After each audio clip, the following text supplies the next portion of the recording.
అందరికీ నా హృదయపూర్వకమైన నిండొందనాలు ప్రభు ప్రేమను బట్టి తెలియచేస్తున్నాను. ఈ ఉదయకాలం దేవుని వాక్యములో నుండి ఒక విలువైన వర్తమానాన్ని క్లుప్తమైన వివరణ ధ్యానిద్దాం. రండి, వాక్యము లోపలికి వెళ్ళి కొన్ని విషయాలను చూద్దాం. దైవజనుడైన పౌలు భక్తుడు కొరింథీయులకు రాసిన మొదటి పత్రిక 11వ అధ్యాయము 28వ వచనాన్ని నేటి ధ్యానాంశం కొరకు చూద్దాం. కొరింథీయులకు రాసిన మొదటి పత్రిక 11వ అధ్యాయము 28వ వచన భాగం. కాబట్టి ప్రతి మనుష్యుడు తన్ను తాను పరీక్షించుకోవాలను, అలాగు చేసి ఆ రొట్టెను తిని ఆ పాత్రలోనిది త్రాగాలి చాలు. పౌలు భక్తుడు కొరింథీ సంఘానికి విశేషమైన 2 పత్రికలు రాశాడు. దేవుడు పౌలు భక్తుని ద్వారా సంఘ ఉపదేశ క్రమము అనే దాన్ని పౌలు ద్వారా ఇచ్చినాడు.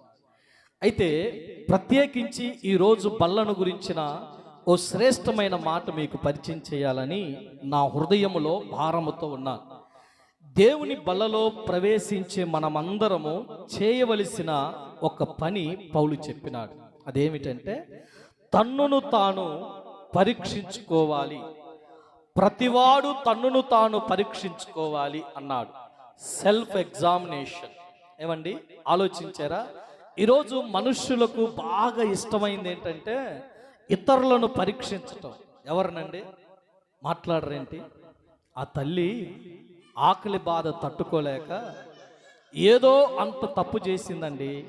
పరిస్థితులు ప్రతికూల లేక ఏదో చిన్న పొరపాటు జరిసిందేమో అనుకోండి, దాన్ని భూతద్దంలో పెట్టి చూడాలా? ఇతరులను ఎప్పుడు మనము చూసే దృక్పథం సరి అయినది కాదు. యేసుక్రీస్తు ప్రభువారు ఏమంటున్నాడంటే, ఆయన తన ప్రజలైన వారిని దేవుని యొక్క బల్ల అన్న ఈ శ్రేష్టమైన పరిచర్యలు వచ్చే ముందు నీవు నేను ప్రతి మనుష్యుడు అన్నాడు. కానీ పాస్టర్ గారు ఒక్కడే అనలా. దేవునికి స్తోత్రం చెప్పండి. ఏం మాట్లాడరేంటండి? మీరు ఉరిమిరి చూసిన ఒకటే, ఊరక చూసిన ఒకటే. నాకు అర్థమైన పరిచర్య చెబుతానండి. యేసు ప్రభు వారు అన్నాడు, ఆయన ఏం చెప్పాడంటే ఓ మాట అన్నాడు, ఏ ప్రవక్త స్వజనుల మధ్య హితుడు కాడు అన్నాడు, ఏ ప్రవక్త సొంత వారి మధ్య ఘనత పొందడు అన్నాడు. అది నేను ప్రాక్టికల్గా చూస్తున్నాను. ఎలాగంటే ఉదయకాలం మొదటి ఆరాధన రాజుపాలెం గ్రామంలో అయిపోయింది, అవునా?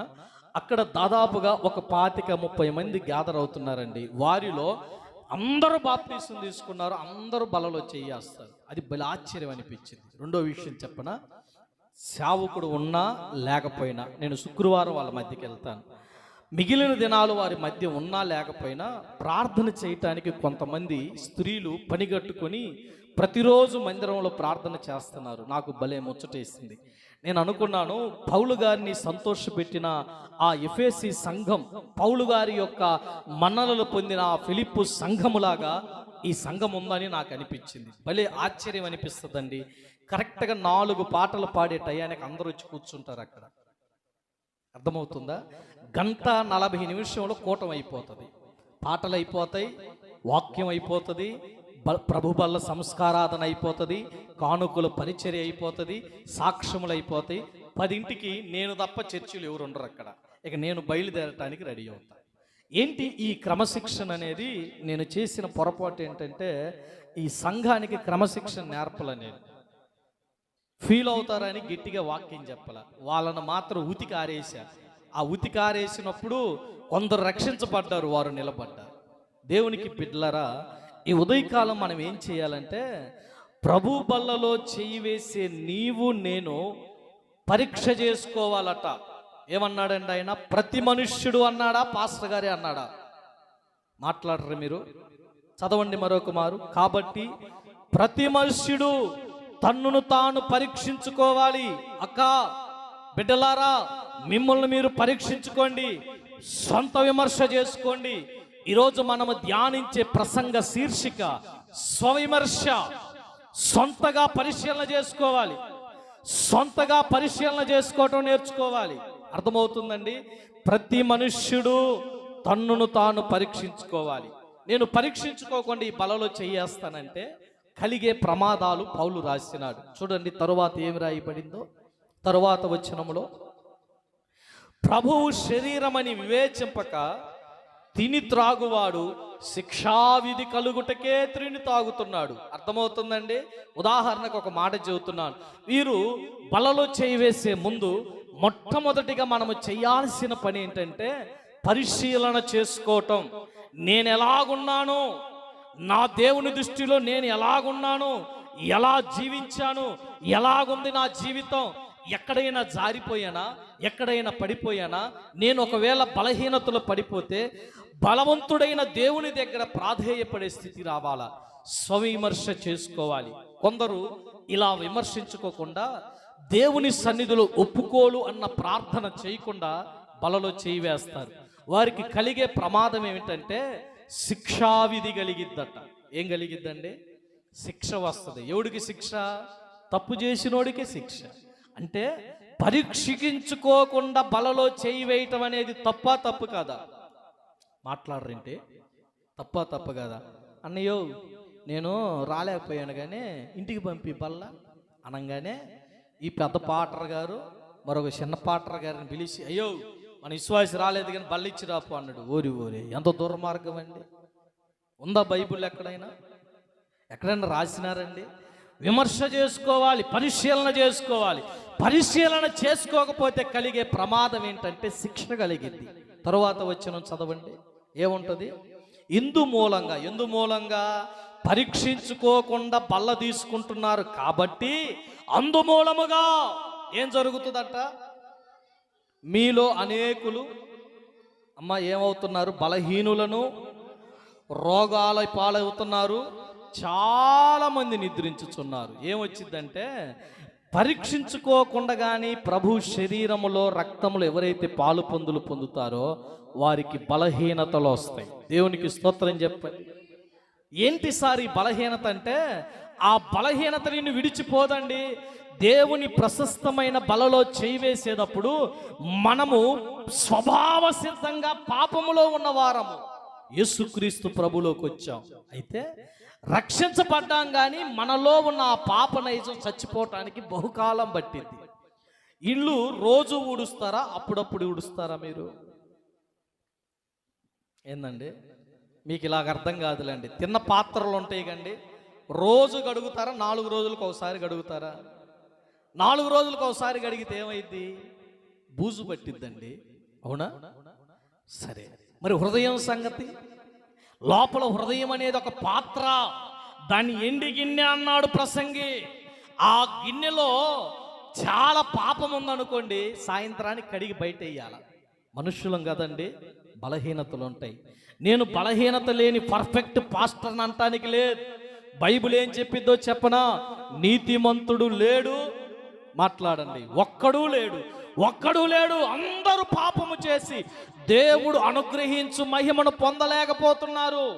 నీతిమంతుడనేవాడు ఒక్కడూ లేడు. అక్క, నీవు నేను ఆలోచనలో, చూపుల్లో, తలంపుల్లో, మాటల్లో ఎక్కడో కట్ట జారిపోతాం. అయితే సాయంకాలానికి వచ్చే సమయానికి మోకాళ్ళేసి, ప్రభువా ఒట్టివాడను నాయనా, ఘోర పాపినయ్యా, బలహీనుడు నాయనా, నాలో ఈ బలహీనత తొలగించని మనలను మనం విమర్శించుకునే తత్వం రావాలా? పిల్లరా, ఆలోచించారా? ఒకటి ఏమవుతుందంటే, వినండి, బలహీనతలు వస్తాయి. రెండోది ఏమొస్తాయండి? రోగాలు. చెప్పండి, ఏమొస్తాయి? యేసు ప్రభు వారు అన్నాడు, యేసుక్రీస్తు రక్తము ప్రతి పాపము నుండి మనం విడుదల చేసి పవిత్రపరిచింది. యేసుక్రీస్తు ప్రభువును నమ్మిన విశ్వాసుల జీవితంలో కుదురుబాటు పడని రోగాలు ఉన్నాయి. ఎక్కడికి తిరిగిన తగ్గని రోగాలు ఉన్నాయి. కారణం ఏంటి? పరీక్షించుకోకుండా బలలో చేయి వేస్తే కలిగే నష్టం ఏంటంటే మాయదారి రోగాలు వస్తాయి. దేవునికి స్తోత్రం చెప్పండి. తగ్గవండి, అవి జీవిత కాలం ఉంటాయి. మూడో ప్రమాదం ఏం చెప్పనా? మీలో కొందరు రోగులయ్యారు, కొందరు బలహీనతలతో ఉన్నారు, మరికొందరు నిద్రించారు. నిద్రించటం అనగా మరణానికి సూచన, మరణించటానికి సూచన. అర్థమవుతుందండి? ఆత్మీయంగా చచ్చిపోతారు ఆ రోజు. ఏ సృజనాత్మకత ఉండదు, దేవుని మనసు ఉండదండి. మీకు తెలుసండి, ఏ రోజైనా భక్తిలో ఈరోజు యేసయ్య నాతో మాట్లాడలేదన్న గుబులు, ఆ చింత, ఆ వేదన మన హృదయంలో ఉందండి? చెప్పరేంటి? అలాంటి ఆ విధానము ఎవని హృదయంలో ఉండదో వారు ఆత్మీయంగా చచ్చిపోయిన వారే. బ్రతికున్న వారికి ఏముంటుందంటే, ఈరోజు నేను ప్రార్థించలేదు, ఈరోజు దేవుని వాక్యం వినలేదు, ఈరోజు దేవుని సన్నిధిలోకి వెళ్ళలేదన్న ఆరాటం ఎవని జీవితంలో కనపడదో వారు ఎవరు అంటే ఆత్మీయంగా చచ్చిపోయిన వాళ్ళు. దేవునికి స్తోత్రం చెప్పండి. ఎవరండి వీరు? చనిపోయిన వారు. అందుకని దేవుని వాక్యం ఇలాగ సెలవిస్తుంది, దేవుని సన్నిధిలో ఉన్న నీవు నేను మనమందరం చేయాల్సిన పని పరీక్షించుకొని బల్లలో చేయివేయాలి. అవునా? కొరింథీ పత్రిక 11వ అధ్యాయం 31వ వాక్యంలో పౌలు భక్తుడు ఇలా మాట్లాడాడు, అయితే మనలను మనమే విమర్శించుకున్న ఎడల తీర్పు పొందక పోదుము. దేవునికి స్తోత్రం చెప్పండి. అమ్మ, తీర్పు ఉందనే సంగతి తెలుసా? చూస్తున్నాడమ్మా చెల్లి, చూస్తున్నాడమ్మా నీవు చేసే పనులన్నీ, చూస్తున్నాడమ్మా, చూస్తున్నాడమ్మా చెల్లి, చూస్తున్నాడమ్మా నీవు చేసే పనులన్నీ, చూస్తున్నాడమ్మా. అడుగుతాడమ్మా లెక్క, అడుగుతాడమ్మా తీర్పు రోజు నిన్నో లెక్క, అడుగుతాడమ్మా. చూస్తున్నాడమ్మా చెల్లి, చూస్తున్నాడమ్మా నీవు చేసే పనులన్నీ, చూస్తున్నాడమ్మా. దేవునికి స్తోత్రం చెప్పండి. యేసయ్య చూస్తాడా? చూడ్డా? ఏం కనపడిద్ది ఆయనకంటే? నీ హృదయం మొత్తం తెలుసు సార్. నీ ఆలోచనలు నీ మైండ్లోకి రాకముందే తెలుసు. ఎక్కడ చేసిన అన్ని తెలుసు ఆయనకి. ఆయన పేరేమిటంటే అగ్ని నేత్రములు కలిగిన వాడు. 2 కళ్ళు కలిగిన మనమే అన్ని సంగతులు చూస్తే, 7 నేత్రములు కలిగిన వాడు ఇంకెన్ని సంగతులు చూడగలడు?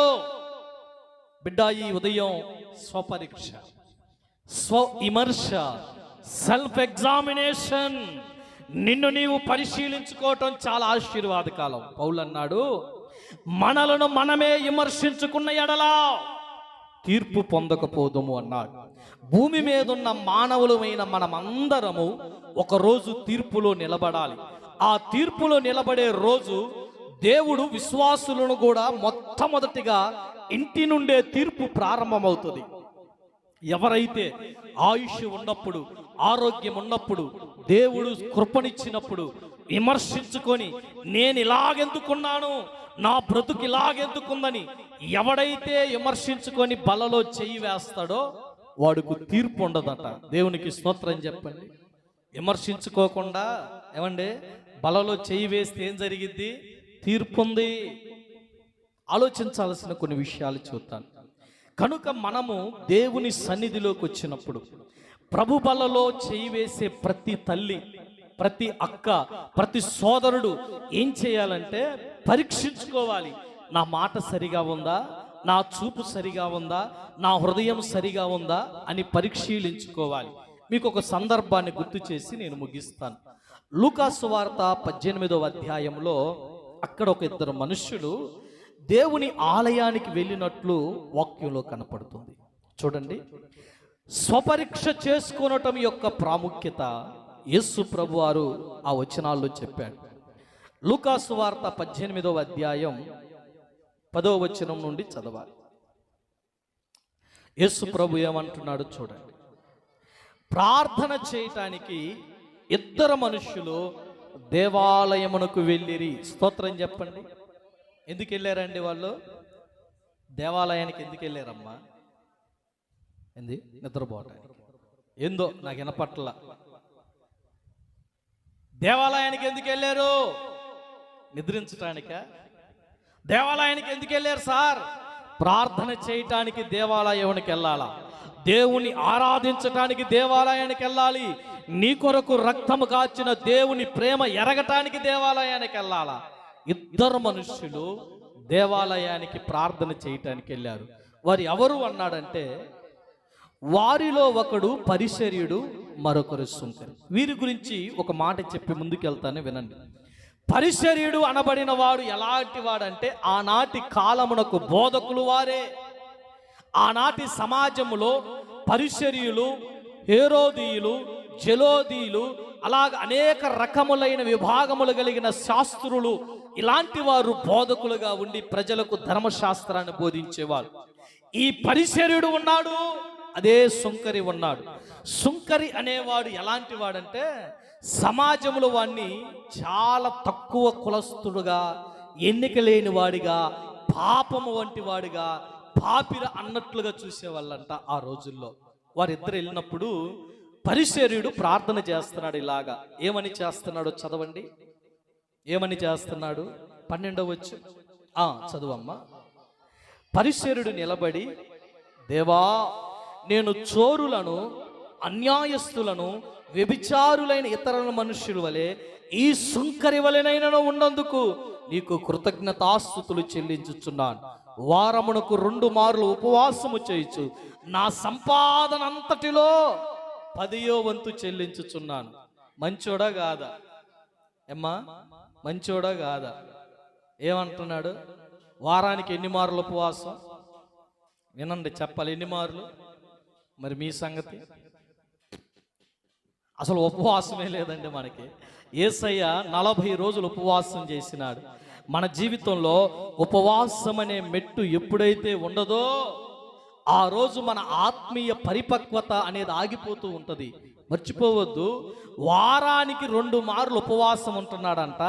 తన సంపాదన అంతటిలో 10వ వంతు, దశమ భాగాన్ని తెచ్చి దేవునికి ఇస్తున్నాడు. మంచోడా మంచోడు కాదా? ఎమ్మా, మంచోడా మంచోడు కాదా? మాట్లాడరంటే మంచోడే. ఏమంటున్నాడు ప్రార్థన చేసి? అయ్యా, నేను అన్యాయస్తుని కాదు, వ్యభిచారిని కాదు, దొంగను కాదు, ఈ సుంకరున్నాడే వాళ్ళంటోని కాదు, నేను చాలా మంచోని, స్వనీతి పరులు, తమ భక్తి తమకు ఆధారం అనుకునేవాళ్ళు. నేను ఒక మాట చెబుతాను, గుర్తుపెట్టుకోండి. ఉపవాస ప్రార్థన అని ప్రకటన చేశారు. ఉపవాస ప్రార్థన ఎట్ట చేయమన్నాడు యేసయ్య? యేసు ప్రభువు ఎట్ట చేయమన్నాడంటే, నీ ఉపవాసం ఉండేటప్పుడు శుభ్రంగా తలస్నానం చేసి, శుభ్రంగా స్నానం చేసి, మంచి బట్టలు కట్టుకొని, ఇంటిలోకి వెళ్ళి తలుపు వేసుకొని రహస్యముగా ప్రార్థన చేయమన్నాడు. అవునా లేదా? అవునా లేదా? వాక్యంలో ఉందా లేదా? నా మాటేనా? అంతే కదండి చేయాల్సిన ఉపవాస ప్రార్థన. ఇప్పుడు వీళ్ళు ఏం చేస్తున్నారంటే ట్రెండ్, మేము ఉపవాసం చేస్తున్నాం చూడండి హో, మా ప్రార్థన చూడండి హో. అది కనపడకూడని పని అండి. పరిచర్య ప్రజలకు కనపడాల, ప్రార్థన కనపడదు. పరిచర్యలు ఏం చేస్తాడంటే, ఇంట్లోనేమో బాగుంటారు, సమాజ మందిరంలో దీర్ఘ ప్రార్థనలు చేస్తారు, 4 వీధుల మధ్య ఉన్నప్పుడు కన్నీరు గాచి ప్రార్థన చేస్తారు. ఊరి యేసు ప్రభువారు ఎక్కడైనా బహిరంగంగా ఆయన కన్నీటి ప్రార్థన చేసినట్లు ఆధారం ఏమైనా కనపడుతుందా? లేదు. పరిసర్యుడి యొక్క ప్రార్థన చూడండి, ఎంత ప్రార్థన చేశాడంటే దీర్ఘ ప్రార్థన. 3 ప్రార్థన చేస్తే మ్యాటర్ ఇంచుకోలేదు సార్. దాంట్లో ఏముందండి? స్వార్థము కలిగిన ప్రార్థన. నా ఉపవాసము చూడు ప్రభువా, నా త్యాగం చూడయ్యా, నేను ఇచ్చే దశమ భాగం చూడు. మీకు తెలుసండి, పరిసర్యులు దశమ భాగం ఎలాగిస్తారంటే, కొత్తిమీర, పుదీనా, జీలకర్రలో కూడా దశమ భాగం ఇస్తారు. జీలకర్ర ఎంత పెట్టుకుంటారండి ఇంట్లో? బస్తాలు బస్తాలు పెట్టుకుంటారా? కొద్దిగే. పుదీనా కొద్దిగే. జీలకర్ర, సోపు, పుదీనాలో కూడా దశమ భాగం తీస్తాడు. జనాలకి చెబుతాడు, ఇదిగో నేను ఇచ్చే దశమ భాగం అని చూపిస్తాడు. ఇదంతా ఏమిటంటే, మానవుడు తాను భక్తిపరుడని చూపించుకోవటానికి చేసే స్వార్థపూరితమైన ప్రార్థన. ఇది యేసయ్యకు నచ్చల. సుంకరి ఏం ప్రార్థన చేస్తున్నాడు? చదువుతారా మాట? త్వరగా చదవండి.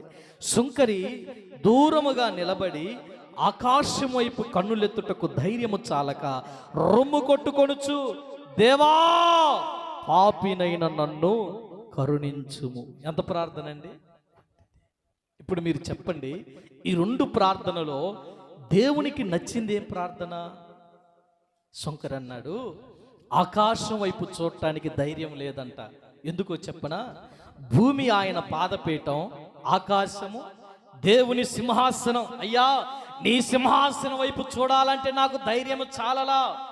శంకరి ప్రార్థన ఎలాంటిదంటే ఆయన లోపలికి చూసుకున్నాడు. అది అక్కడ సబ్జెక్ట్. అర్థమైందండి? పరిసరుడేమో జనాన్ని చూశాడు, శంకరేమో లోపలకు చూసుకున్నాడు. పరిసరుడు జనాన్ని చూసి అంటున్నాడు, ఆ వ్యభిచారి కంటే నేను బెటర్, ఆ దొంగ కంటే నేను బెటర్, ఆ యొక్క దుర్మార్గుడి కంటే నేను మంచోడిని, నేను దశంభాగం ఇస్తున్నా, ప్రార్థన చేస్తున్నా, వారానికి 2 మార్లు ఉపవాసం ఉంటున్నా.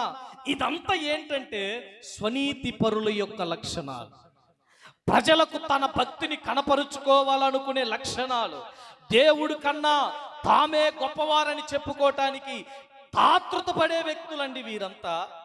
శంకరి అలా చేయలే.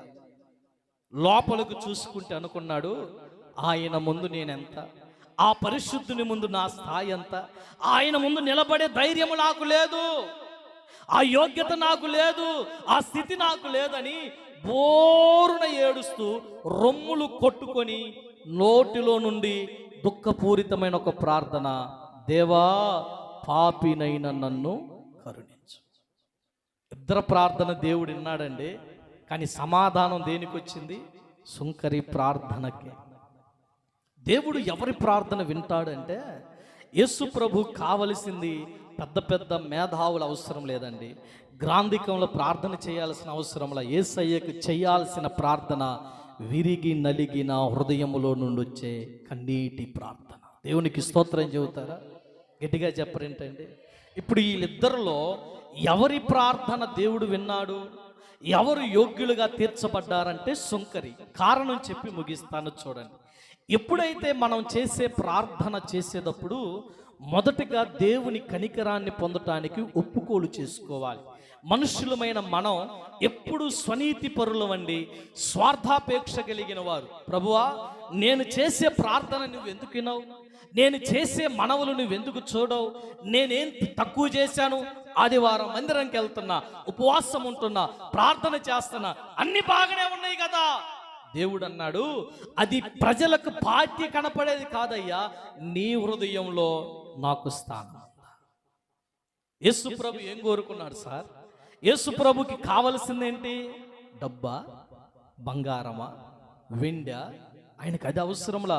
ఆయన అన్నాడు, హృదయమనే తలుపు దగ్గర నిలుచుని ఆయన తట్టుచున్నాడు, ఎవడైనను నా స్వరము విని తలుపు తెరిస్తే నేను లోపలికి వచ్చి వానితో భోజనము చేస్తానన్నాడు. దేవునికి స్తోత్రం చెబుతారండి.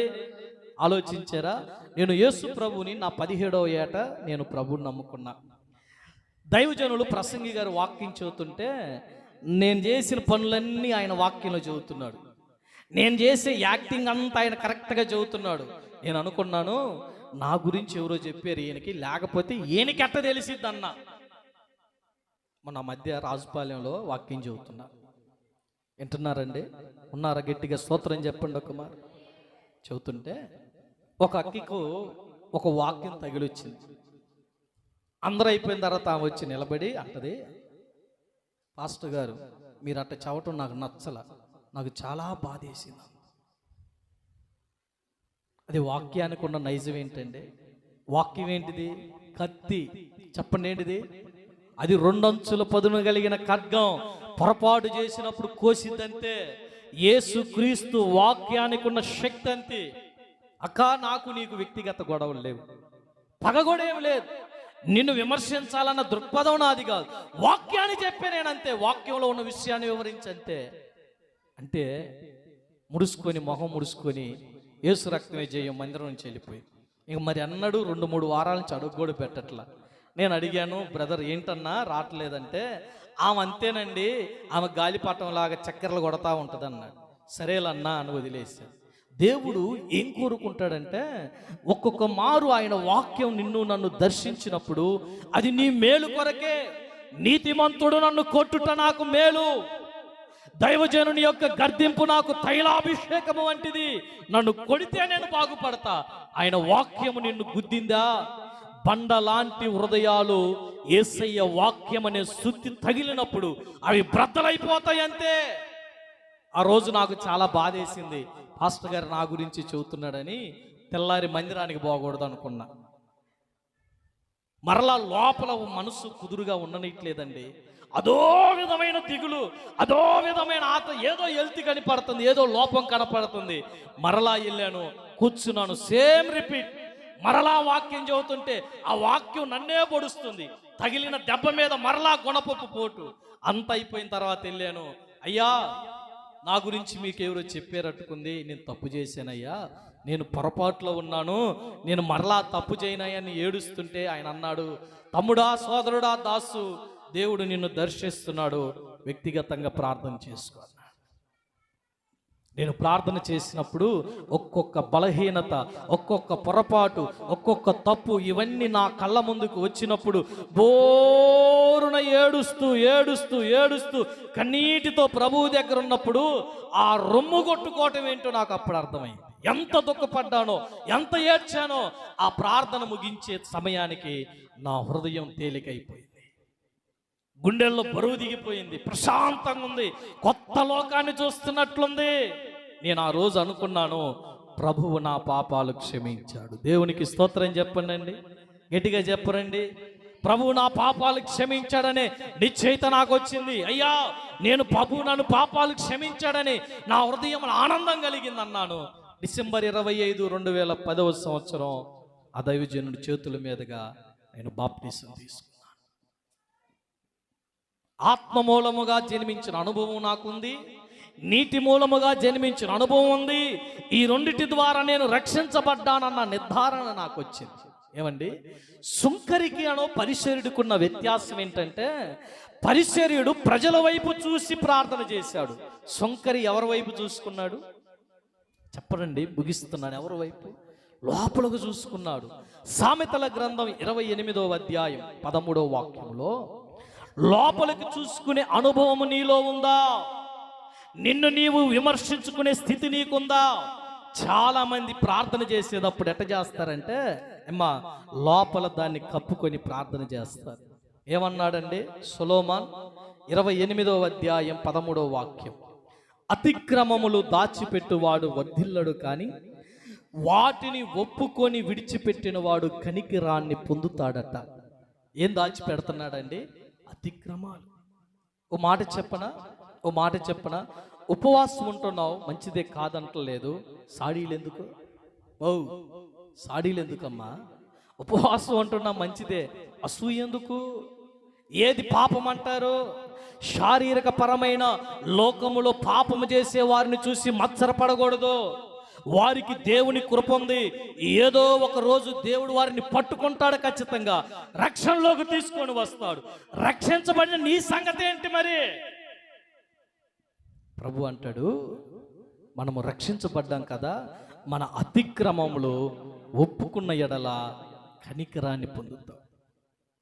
యోబు గ్రంథము 31వ అధ్యాయం 33వ వచనంలో యోబు భక్తుడు ఒక ప్రత్యేకమైన విషయాన్ని చెబుతున్నాడు. భూమి మీద ఎలాంటి మానవ జాతి లేనప్పుడు, దేవుడు తల్లి గర్భము అనేది లేనప్పుడు, భూమి యొక్క గర్భములో నుండి మట్టిని తీసి ఆ ముద్దను తీసుకొని మనుష్యుని ఆకారములుగా చేసి ఆయన స్వరూపాన్ని చేసి మానవునికి జీవాత్మనిచ్చి ఆ వ్యక్తికి ఆదాం అని పేరు పెట్టాడు. ఆదాం అనే మాటకు అర్థం ఏమిటంటే మట్టి నుండి పుట్టినవాడు అని అర్థం. ఆదామును చేసిన తరువాత అక్కడ యోబు చెబుతున్నాడు, ఆదామును దేవుడు గద్దించిన సందర్భం ఉందండి. ఆదామా నీవెక్కడా అని దేవుడు అడిగితే ఆదాం ఏం చెప్పాడండి? గుర్తుందా మీకు ఈ మాట? నేను ముగిస్తున్నాను చూడండి. ఆదాముకి ఏం చెప్పాడు? నీవెక్కడ ఆదాం అని అడిగితే, అయ్యా నేను పాపం చేశాను, తినకూడని ఫలము తిన్నాను, ఇదిగో నేను కళ్ళు తెరవబడి నీ మహిమ ఎదుట నిలిచినే కృపలేదయ్యా, భయపడి నేను చెట్ల ఆకుల మధ్య దాక్కున్నానని చెప్పాడా? అలా చెప్పలా. ఏం చెప్పేశాడంటే, ప్రభువా నాకు భార్యనేమని నేను అడిగానా? భార్యనేమని నేను అడిగానా? నాకు నిద్ర పుట్టించావు, మత్తులోకి తీసుకెళ్ళావు, నా పక్కటెముక నుంచి అమ్మాయిని తీసావు. డైరెక్ట్గా మీరు చెప్పండి, ఆదాము అవ్వలు ఇద్దరికి బాల్యతనం లేదు, దేవునికి స్తోత్రం చెబుతారండి.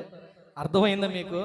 మనకి ఏంటుందంటే తల్లి పొట్టలోంచి పుట్టిన తర్వాత కొన్ని సంవత్సరాలు బాల్యం, చిన్న బిడ్డతనం, కొన్ని తర్వాత యవ్వన కాలం, తర్వాత కౌమార దశ, తర్వాత వృద్ధాప్యం, ఇలాగుంటాయి. ఆదాముకి అది లేదు, హవ్వమ్మకి అది లేదు. వారిద్దరూ భూమి మీద రావటమే యవనస్తులుగా వచ్చినారు. దేవునికి స్తోత్రం చెబుతారా?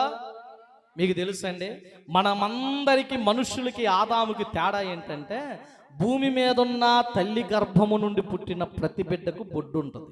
ఉండదా? ఉండదా? ఆదాముకు ఉండిద్దే ఉండదా? పరలోకం పోతే మీకు ఐడెంటిఫికేషన్ చెబుతున్నా, ఆదాముకు బొడ్డు ఉండదు. ఎందుకు?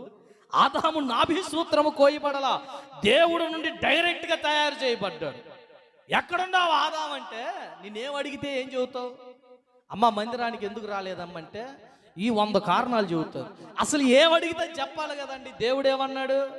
ఎక్కడ ఆదాం అని అడిగితే ఇదేం చెప్పకుండా, ఆమెనిచ్చావా, ఆమె నా ముందు పెట్టావా, ఆమె చూడంగానే నాకు ఒక పాట డూయెట్ వేసుకున్నానా?